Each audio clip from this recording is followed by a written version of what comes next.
Hello friends, welcome to Physics Universe. Now today our topic is Standard 12 Chapter 2 Equipotential Surfaces. So what do you mean by equipotential? Equipotential means equal potential and surfaces mean वो तो हमें पता ही है कि जो boundaries होती है that is called surfaces. Clear? तो equipotential means same potential surfaces is for example अगर मैं एक पॉजिटिव चार्ज की बात करूँ we know that positive charge always produces electric field away from the that charge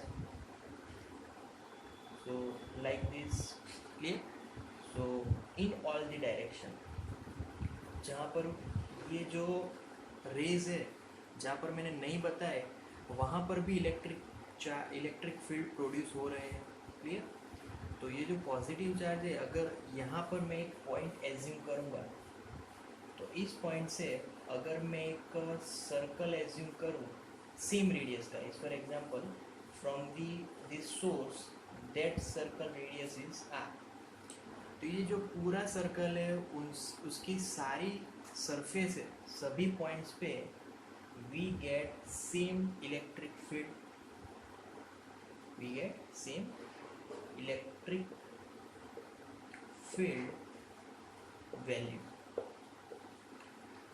क्योंकि जो इलेक्ट्रिक फील्ड है वो सिमेट्रिकली प्रोड्यूस होता है तो सिमेट्रिकली सारी डायरेक्शन में उसकी वैल्यू सेम रेडियस पे सभी पॉइंट्स पे सेम इलेक्ट्रिक फील्ड वैल्यू होगी as well as we got same potential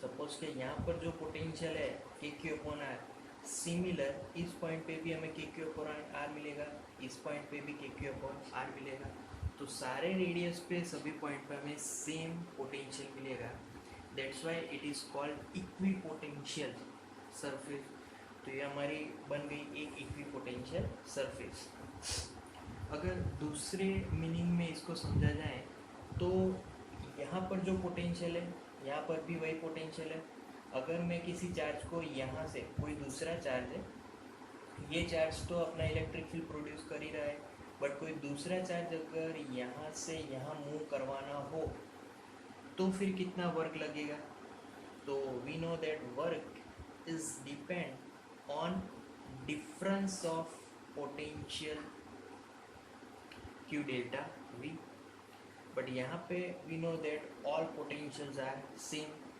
so that's why we got delta V is equal to 0 because of equipotential surface equipotentiality so if delta V is equal to 0 we got W is equal to 0 as well clear तो equipotential surface में कहीं पर भी अगर charge को हमें एक point से दूसरे पॉइंट पे अगर ले जाना हो तो work will be zero clear similarly अगर पॉजिटिव चार्ज की बात करें तो मैं सिर्फ यहाँ पर इक्विपोटेंशियल सरफेसेस ड्रॉ करूँ तो सपोज कि ये मैंने पहला इक्विपोटेंशियल सरफेस ड्रॉ किया सभी पॉइंट पे सेम पोटेंशियल दूसरा इक्विपोटेंशियल सरफेस तीसरा इक्विपोटेंशियल सरफेस तो जब कभी भी हम लोग पॉइंट चार्ज लेंगे उन सभी के equipotential surface are perpendicular to the electric field because we know that electric field in the positive charge are outward direction clear तो सभी जगह पे जो भी इक्विपोटेंशियल सरफेस होगा it is always perpendicular to the electric field suppose कि यहाँ पे हम लोग नेगेटिव चार्ज की बात करेंगे तो नेगेटिव चार्ज में भी सेम इक्विपोटेंशियल सरफेस कैसा आएगा तो सर्कल आएगा अब we know that electric field direction in negative charges towards that source so यहाँ पर भी जो भी इलेक्ट्रिक फील्ड है वो इक्विपोटेंशियल सरफेस से परपेंडिकुलर है clear so this is equipotential surface we talk about point charges now we are talking about equipotential surface for a plane surfaces suppose के एक electric field right hand direction में uniformly produce हो रहा है uniform electric field means their lines are exactly perpendicular to each other, and their value, all the points have same value of electric field in that particular field. Okay, now what is equipotential surface in this drawing? So equipotential surface is perpendicular to that electric field. So this is, our plane is like this and electric field is perpendicular to that surface. Now here another equipotential surface, clear? So equipotential surfaces are always perpendicular to the electric field, and here we draw different equipotential surface, clear? So if we got two positive charge nearer to each other, अगर दो positive charge को हम लोग एक दूसरे के नज़दीक लाएंगे और उसका इक्विपोटेंशियल सरफेस ड्रॉ करना है, तो they never overlap, their equipotential surface never overlap each other, clear, because of their repulsion. तो उनके जो इक्विपोटेंशियल सरफेस है वो हमेशा एक दूसरे से अलग रहने वाला है, कभी भी ओवरलैप नहीं होने वाला, क्लियर? ओके, अब यहाँ पर अप टू सर्टेन डिस्टेंस तक वो फिक्स्ड रहेंगे, बट उसके आगे उनके जो पोटेंशियल सरफेस है वो एक पर्टिकुलर सरफेस मिलने वाले हैं, क्योंकि दोनों पॉजिटिव चार्ज है, दोनों लाइट चार्जेस है। तो यहाँ पर भी जो पोटेंशियल वैल्यू मिलेगी वही पोटेंशियल वैल्यू यहाँ पर मिलेगी, यहाँ पर भी सेम, यहाँ पर भी सेम। तो ये पूरा एक सरफेस हो जाएगा, बट आफ्टर सम डिस्टेंस, क्योंकि उसकी जो रेंज है वो थोड़ी कम हो गई, इलेक्ट्रिक फील्ड की जो रेंज है वो कम हो गई, तो उसके कारण उसका जो इक्विपोटेंशियल सरफेस है वो थोड़ा फैल गया। अब हम लोग बात करें सपोज कि एक पॉजिटिव चार्ज और एक negative charge, for example unlike charges, तो एक नेगेटिव चार्ज हो गया यहाँ पे, तो ये negative charge, if one negative charge is there then they never make one single equipotential surface, clear? तो एक इक्विपोटेंशियल सरफेस वहाँ पे नहीं होगा, वो दोनों अपना अलग ही इक्विपोटेंशियल सरफेस रखेंगे, clear? Okay, so now our sub topic is relation between field and potential. Okay, तो यहाँ पर हम लोग इलेक्ट्रिक फील्ड एंड पोटेंशियल का रिलेशन समझने वाले हैं।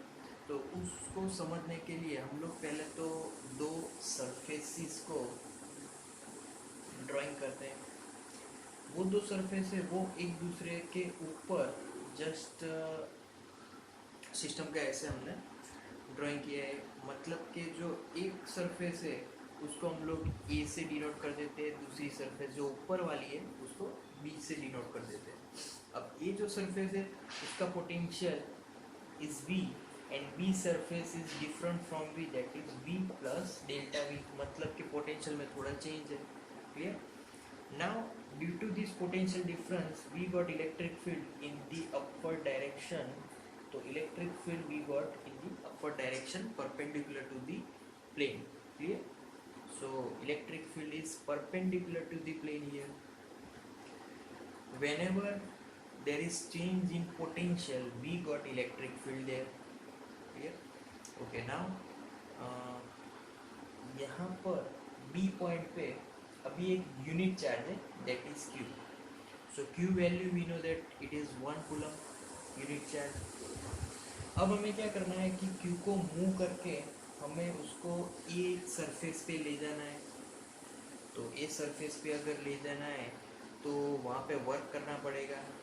तो initially work done in this process, अगर वर्क को हम लोग इलेक्ट्रिक फील्ड के रिलेशन में लिखेंगे तो मुझे यहाँ से यहाँ तक जाने का डिस्टेंस भी मालूम होना चाहिए, and that is we take it as dl। तो B2A तक Q को ले जाने के लिए जो वर्क करना पड़ेगा that W is equal to E into delta L, clear? So ये वर्क डन फॉर्मूला है। नाउ वर्क की दूसरी एक formula in the form of potential, तो work done is equal to Q into delta V. Now what is delta V? Delta V is changing in potential. हम लोग B surface to A surface जा रहे हैं, तो that's why here potential difference will B we A minus V B. So put W equation into this equation. So E delta L is equal to Q is unity. That's why VA minus VB. Now what is VA? At A potential is V. At B potential is V plus delta V. V cancelled out. So minus delta V. Left hand side E delta L. So we get E as subject is equal to minus delta V upon delta L. So this is the equation of electric field in the form of potential difference. मतलब कि जो delta V था वो हमारा पहले से potential difference between these two surfaces, because इन दोनों का difference is delta V. So this formula denotes that electric field is in the direction when potential is decreasing. मतलब कि अगर इलेक्ट्रिक फील्ड अपर डायरेक्शन में तो उसी डायरेक्शन में potential decrease हो रहा है. क्लियर? तो this conclude that direction in which potential decreases electric field is in that direction. Clear? So here it is the relation between field and potential. Now here we conclude that two important points. Earlier I discussed that, but in written I can write that the electric field in that direction in which electric field direction in which potential decreases. तो ये पहला point हो गया. अब दूसरा point, the magnitude is given by the change in magnitude of potential per unit displacement. It is called delta V, equipotential surface. Clear? तो यहाँ पर what is electric field? तो electric field is nothing but change in potential per unit length. तो वैसे भी हम लोग electric field की जो इक्वेशन है उसको जस्टिफाई कर सकते हैं. Clear? So thank you for today guys.